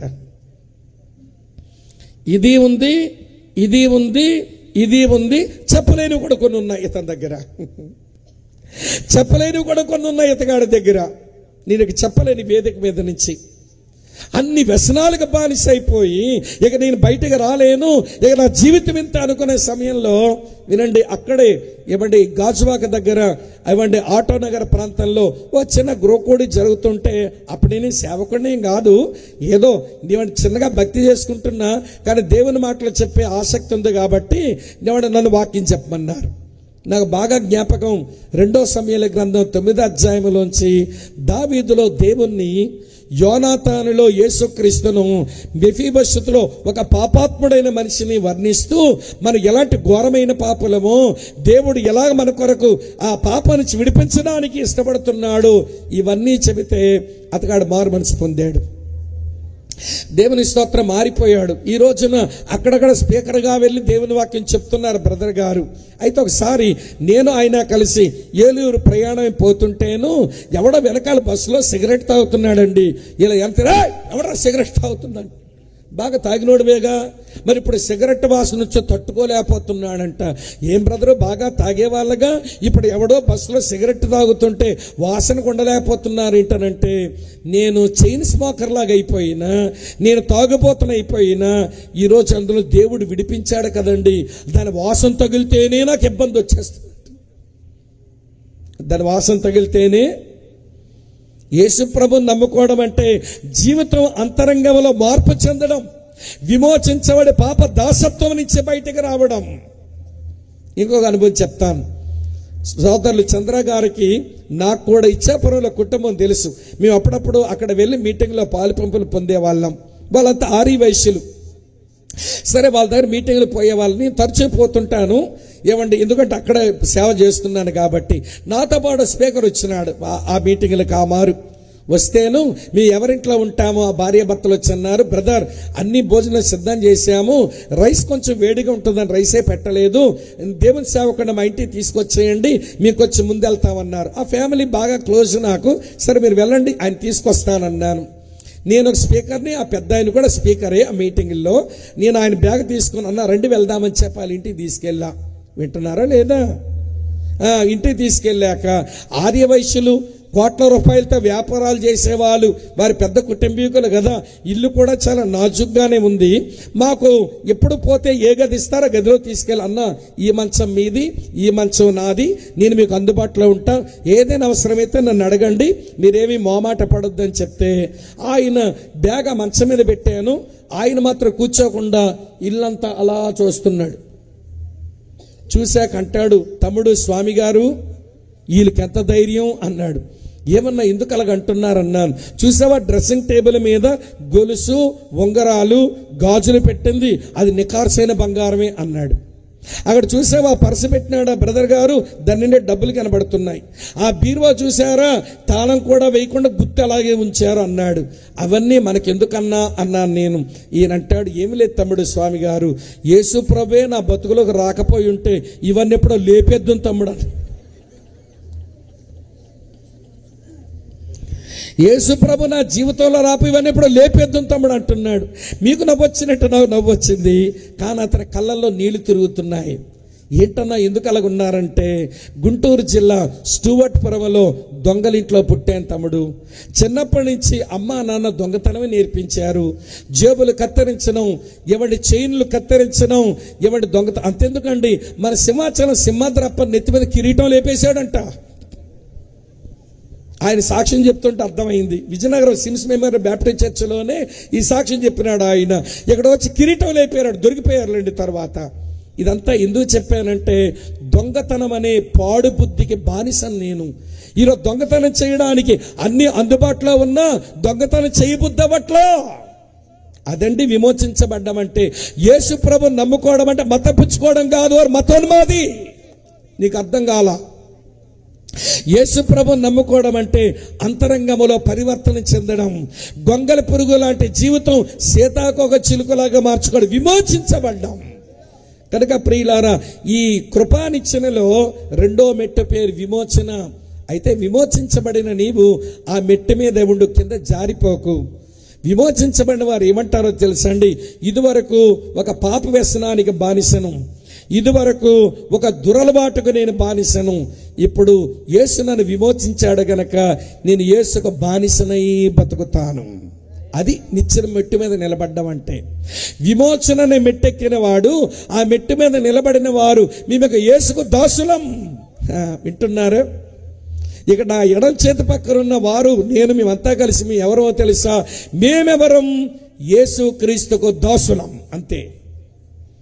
ఇష్టపూర్వకంగా స్వచ్ఛందంగా ఆయనకు దాసత్వం చేయడానికి, ఆయన వాక్యం పట్టుకొని ప్రజల సేవ చేయడానికి, అనేకుల పరలోక రాజ్యానికి వారసులుగా చేయడానికి, మనుషుల అంతరంగాల్లో పరివర్తన తీసుకురావడానికి ఆయన సజీవ వాక్యం పట్టుకొని సేవ చేసి మేము క్రీస్తు దాసులం, మేము క్రీస్తు దాసులం. విమోచించబడిన వారు ఇష్టపూర్వకంగా దాసులవుతారు. మెట్టెక్కు, విమోచించబడని నీవు ఆయనకు దాసత్వం చెయ్యి, బాగుంటుంది జీవితం. రెండు చెప్పాను. పాపక్షమాపణ మొదటి మెట్టు, విమోచన రెండో మెట్టు. మూడో మెట్టు చెప్తాను చూడండి. 13వ వచనం ఇలా రాసి ఉంది. కొలస్సీ పత్రిక 1వ అధ్యాయం 13వ వచనంలో, ఆయన మనలను అంధకార సంబంధమైన అధికారములోంచి విడుదల చేసి తాను ప్రేమించిన తన కుమారుని యొక్క రాజ్య నివాసులుగా చేశాను. అక్క, చెల్లి, తమ్ముడన్న వింటున్నారా? ఈ కృపానిచ్చెనలో ఉన్న మూడో మెట్టు పేరు రాజ్య నివాసులను చేయుట. ఏంటండి? ఇక్కడ కూర్చున్న మనమంతా ఒక రాజ్యానికి ఒకప్పుడు వారసులం. ఆ రాజ్యం అంధకార రాజ్యం, చీకటి రాజ్యం, దెయ్యపు రాజ్యం, సైతాను రాజ్యం. ఆ రాజ్యంలో ఉన్నప్పుడు వింటున్నారు, నెమ్మది లేదు. ఆ రాజ్యములు ఉన్నప్పుడు సంతోషం లేదు. ఆ రాజ్యములు ఉన్నప్పుడు నీతి లేదు. అంధకార రాజ్యములో బతుకుతున్న వాళ్ళకి నీతి ఉండదు, నెమ్మది ఉండదు, అమ్మ వింటున్నారు, ఆనందం ఉండదు. అది ఆ రాజ్యములో బతుకు.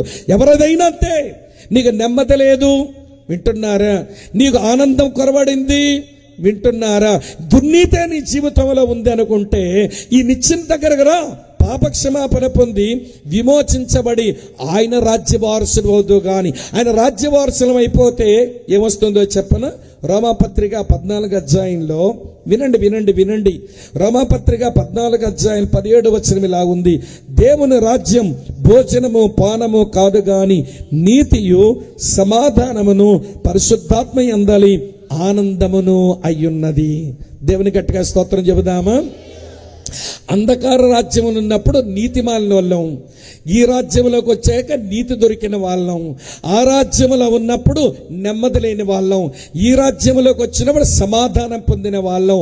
ఆ రాజ్యంలో ఉన్నప్పుడు ఆనందం లేని వారం, ఈ రాజ్యంలోకి వచ్చినప్పుడు ఆనందాన్ని పొందే వాళ్ళం. యేసు ప్రభు నమ్మడం అంటే నీతి, సమాధానము, దేవుని ఆత్మలో ఆనందించే జీవితానికి రావడం. ఎక్కావా ఈ మెట్టు? వినండి ప్రియులారా, ఆ మెట్టు ఎక్కితే ఆ రాజ్య నివాసులు, ఆ రాజ్యవారసులు ఆయన రాజ్యాన్ని గురించి ప్రకటించుకుంటూనే బతుకుతారు. మీరు ఎందుకు యేసు గురించి చెప్తారు? మీరెందుకు ఆయన వాక్యం బోధిస్తారు? ఎందుకు ఆయన నామం ప్రకటిస్తారు? మీరు ఎన్ని చెప్పినా వినండి ప్రియులారా, చెప్పడం అనేది మానబడదు. కారణం ఏంటో తెలుసా? ఆయన రాజ్యవారసులైనటువంటి వారిని ఆపుదామనుకున్నారండి. రోమా ప్రభుత్వంలో ఏలుబడి చేస్తున్న నీరో, మీరు యేసు వాక్యం చెప్పకండి, యేసునామం ప్రకటించకండి అని అరిచాడు. వాడు పిచ్చెక్కి తెచ్చాడు, కానీ ఆయన ప్రకటించేవారు మిగిలే ఉన్నారు. ఇంకా నీరో వాళ్ళు అవ్వలేదు ఆపడం. అదాని తర్వాత డొమిషన్ అనే ఒక చక్రవర్తి వచ్చాడు. వాడు అన్నాడు, మీరు యేసునామం చెప్పకూడదు, యేసు వాక్యం బోధించకూడదు అన్నాడు. డొమిషన్ చచ్చాడు, కానీ చెప్పే వాళ్ళు ఇంకా మిగిలే ఉన్నారు. వాళ్ళ తర్వాత ట్రాజన్ అనేవాడు ఒకడు వచ్చాడు. వాడు అలాగే చెప్పొద్దన్నాడు. వాడు మట్టిపాలయ్యాడు. చెప్పేవారు పుడతనే ఉన్నారు.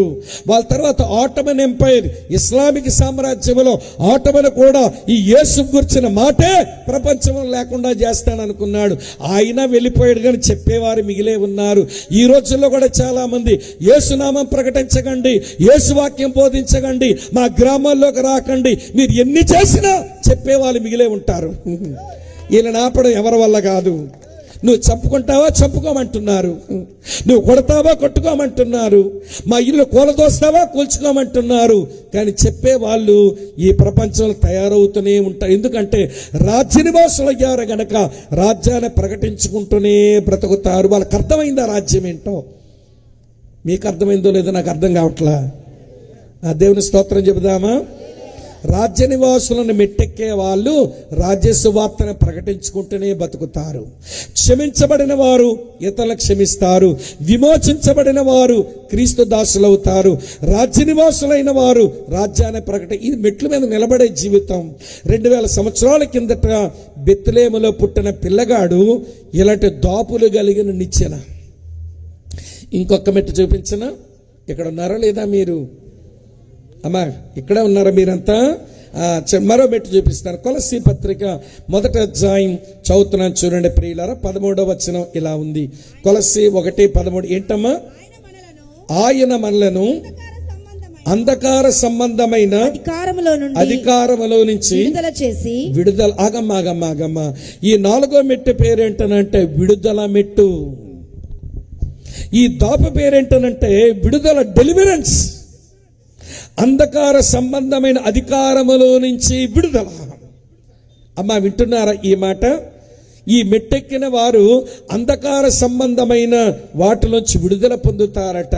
అంధకార సంబంధమైన వాటిలో చేతబడులున్నాయి, అంధకార సంబంధమైన వాటిలో చిల్లంగిలున్నాయి, అంధకార సంబంధమైన వాటిలో శకునం పెట్టడం ఉంది, అంధకార సంబంధమైన వాటిలో దిష్టి పెట్టడం ఉంది. ఇవన్నీ ఉండొచ్చు.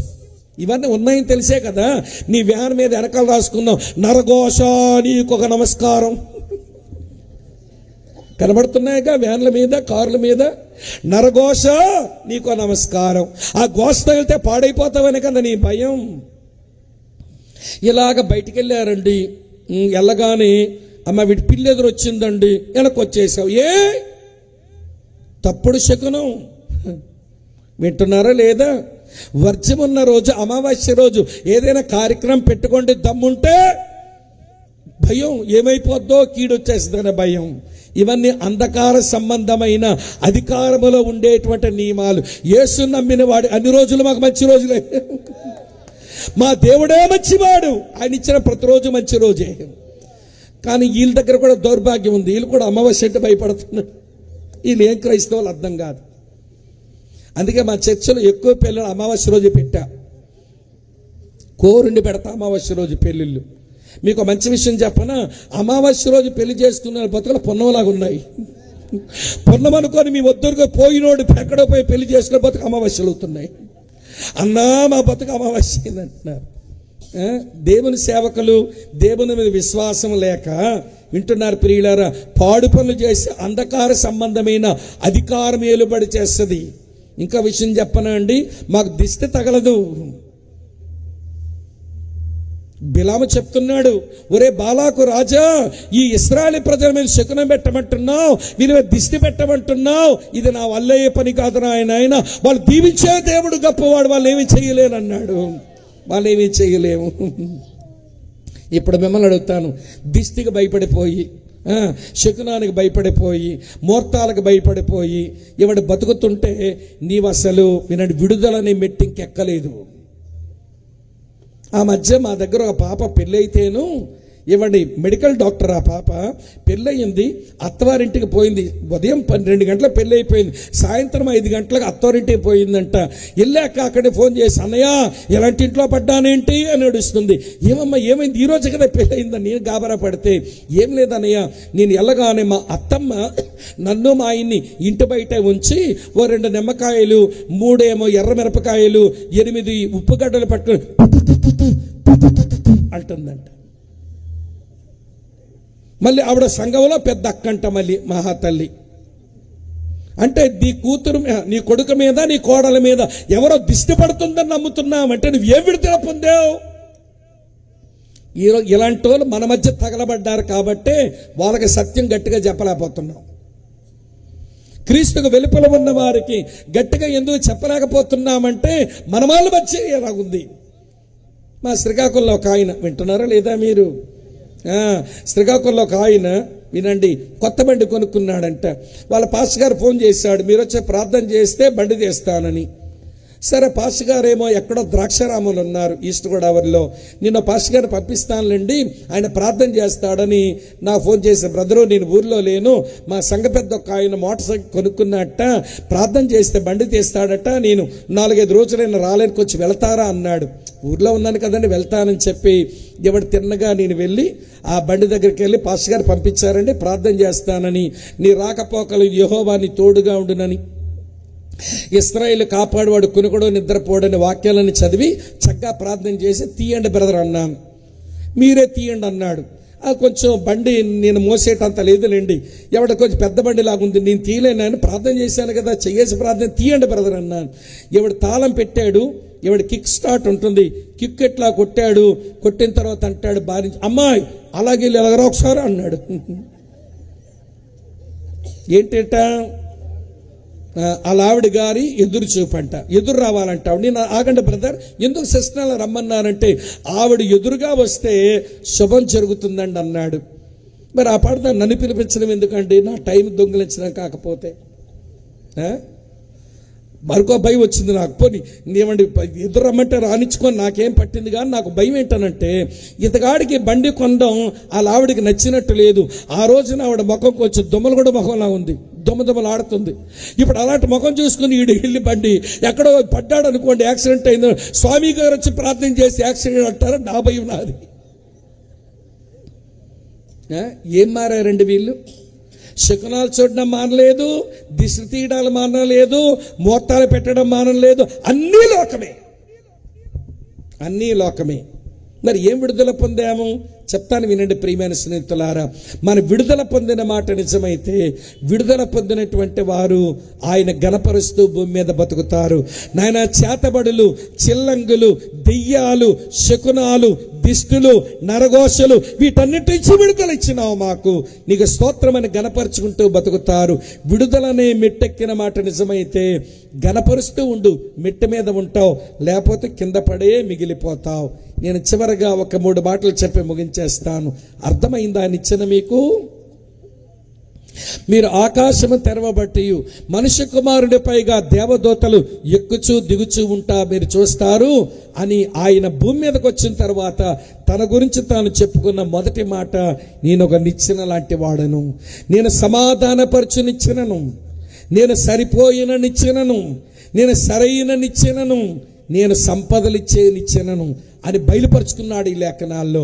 ఆ నిచ్చెనలో 4 మెట్లే చెప్పాను, ఇంకా చాలా ఉన్నాయి అక్కడ, వివరించడానికి సమయం కాదు. కానీ పాపక్షమాపణ ఒక మెట్టు ఎక్కండి, పాపక్షమాపణ పొందండి, సాటి మనిషిని క్షమించే వాళ్ళు కండి. 2వ మెట్టు విమోచన, విమోచించబడండి, పాప దాసత్వం నుంచి విడుదల పొంది క్రీస్తు దాసులుగా మనం బ్రతుకుదాము రండి. తరువాత మెట్టు రాజ్య నివాసులు అవ్వండి. ఇప్పుడు మీరు అంధకార సంబంధమైన రాజ్యం నుంచి ఆయన రాజ్య నివాసులై ఇవ్వండి సమాధానాన్ని, అలాగనే ఆనందాన్ని, నీతిని కలిగి ఉండి బ్రతుకుదాం. ఆయన రాజ్య మాటలు ప్రకటించుకుంటూ బ్రతుకుదాం రండి. విడుదల పొందండి, ఆయన గణపరుస్తూ బ్రతుకుదాం. చివరి మాటలు చెప్తాను. నిచ్చెన మీకు కనబడింది, నిచ్చెన మీద మెట్లు చెప్పాను. ఆ నిచ్చెన మీదకి రావడమే నిజమైన క్రిస్మస్ సెలబ్రేట్ చేసుకోవడం. ఆ నిచ్చెన మీదకి రావడమే రియల్ క్రిస్మస్. ఒక మాట చెప్పి ముగించేస్తాను. ప్రతి క్రిస్మస్లో కూడా 3 రకాల మనుషులు ఉంటారు. రాంభద్రపురం దేవుని దాసులు చంద్రగారు ఏర్పాటు చేసిన ఈ క్రిస్మస్లో కూడా 3 రకాల మనుషులు ఉంటారు. అందులో మొదటి రకం మనుషులు ఎవరంటే జ్ఞానులు. జ్ఞానులు క్రిస్మస్లో జ్ఞానము గలవారు. వారు యేసుప్రభు ఎవరో అర్థం చేసుకుని సాగిలపడి నమస్కారం చేసి అతనికి అర్పణలు అర్పించి తమ జీవితాన్నే ఆయనకు అర్పిస్తారు. ఆ రోజున జ్ఞానులు అదే పని చేశారు.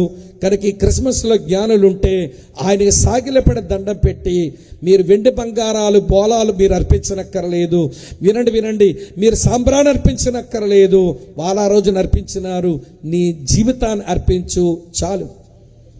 వారు బంగారము సాంబ్రాణి బోలం అర్పించారు. నీవు నీ ప్రాణాన్ని, నీ ఆత్మను, నీ శరీరాన్ని అర్పించు. అందులో ప్రవేశించి నీ జీవితాన్ని మారుస్తాడు. అప్పుడు క్రిస్మస్లో నువ్వు జ్ఞానవంతురాలు అవుతావు, క్రిస్మస్లో జ్ఞాని అవుతావు. ఇదొక గుంపు. ఈ గుంపుకు చెందిన వారంతా జ్ఞానులే. మొదటి మాట.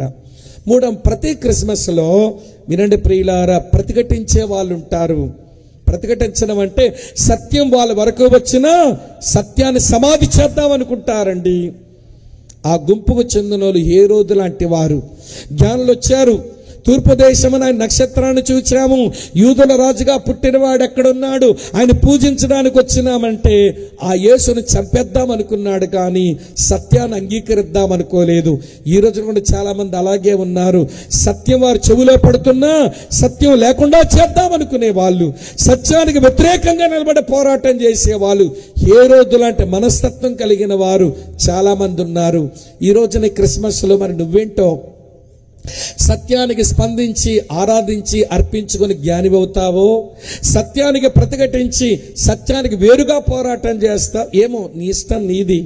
3వ గుంపు చెప్తాను ఎందుకంటే ప్రతి క్రిస్మస్లో 3వ గుంపు తటస్థంగా ఉండిపోయే వాళ్ళు. హేరోదు పిలిచాడు, బాబు ఈరెవరో తూర్పు దేశపు జ్ఞానులంట, యూదుల రాజుకి ఎవరో పుట్టారంట, ఆయన నక్షత్రాన్ని చూసి ఇక్కడ వరకు వచ్చారట, అసలు ఎక్కడ పుడతాడయ్యా యూదుల రాజు అంటే, అది మాకెందుకు తెలియదు, మీకా గ్రంథంలో రాసింది ఆయన యోధా బెత్లెహేములోనే పుడతాడు అని చెప్పారు కానీ ఒక్కడ కదిలి రాలా. శాస్త్రులు రాలేదు, యాజకులు రాలేదు.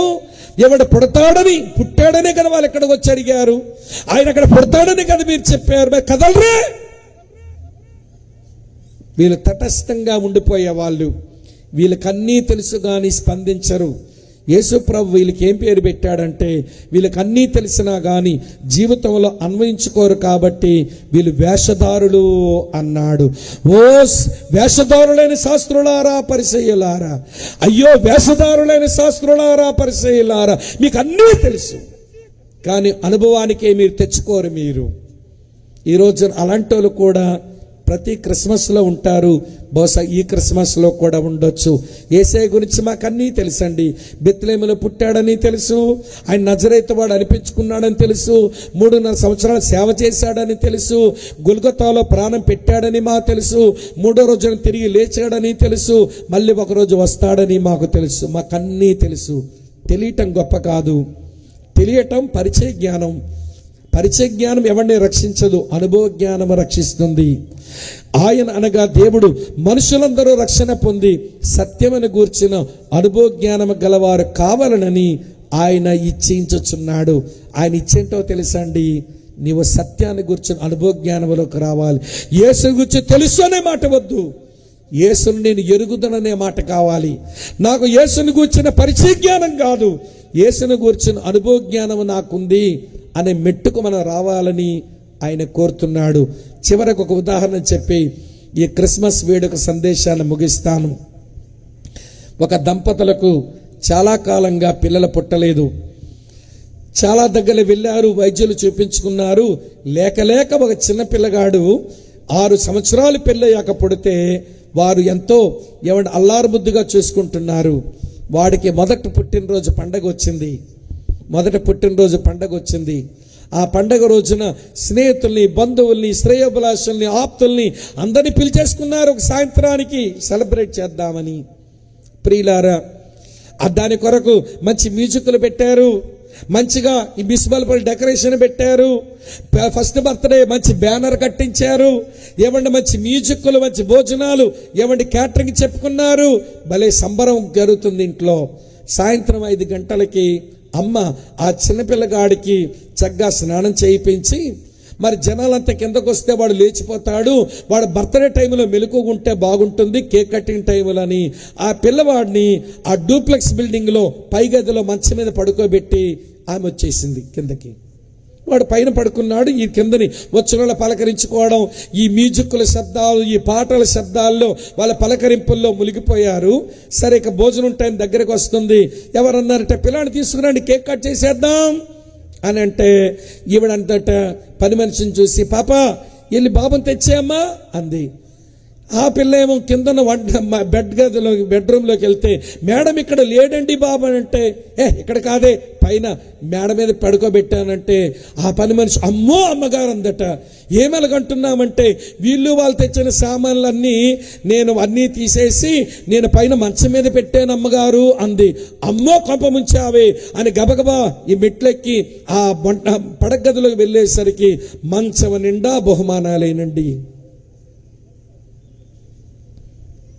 పర్వతంలాగా పేర్చేసినారు. మంచం నిండా బహుమానాలే. ఈ బహుమానాలు పెట్టినప్పుడు ఊపిరాడక వాడు ఏడ్చే ఉంటాడు, కానీ శబ్దాల్లో వాడు ఏడుపు వినబడలేదు. వాడు అరిచాడేమో ఏడుపులో, ఎవరికి మ్యూజిక్ల్లో వినబడలేదు. ప్రియులార, గాబరా పడి సరుకులన్నీ, గిఫ్ట్లన్నీ గబగబా తీశారు. చివరికి ఆ పిల్లాడి దగ్గరకు వచ్చి కదుపుతుంటే వాడి ప్రాణం ఎప్పుడో పోయింది.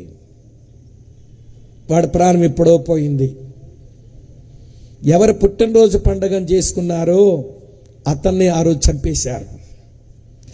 ఏ పిల్లాడి పుట్టినరోజుని పండగ చేసుకున్నా పిల్లాడిని చంపేశారు. వీళ్ళ శబ్దాలు, వీళ్ళ సరదాలు, వీళ్ళ బహుమానాలు, వీళ్ళ తిల్లు, వీళ్ళ కేకులు, వీళ్ళ డ్రింకులు, వీళ్ళ సరదాలో పిల్లాడిని చంపేస్తున్నారు. ఇదెంత నిజమో! 2000 సంవత్సరాల కిందట పుట్టి మనుషులందరి పాపాన్ని శిలువ మీద భరించి పాపక్షమాపణ, విమోచన, దేవుని రాజ్య నివాసుల ఆశీర్వాదం, అంధకార శక్తుల నుంచి విడుదల పొందే ఆశీర్వాదాలు అన్నీ సంపాదించిన యేసు పుట్టినరోజు పండగ చేసుకునే ఈ క్రమంలో మన సరదాలు, మన సంబరాలు, మన మ్యూజిక్లు, మన భోజనాలు, మన కేకులు, మన డ్రింకుల సరదాలు మరోసారి ఆయన్ను చంపేద్దామా?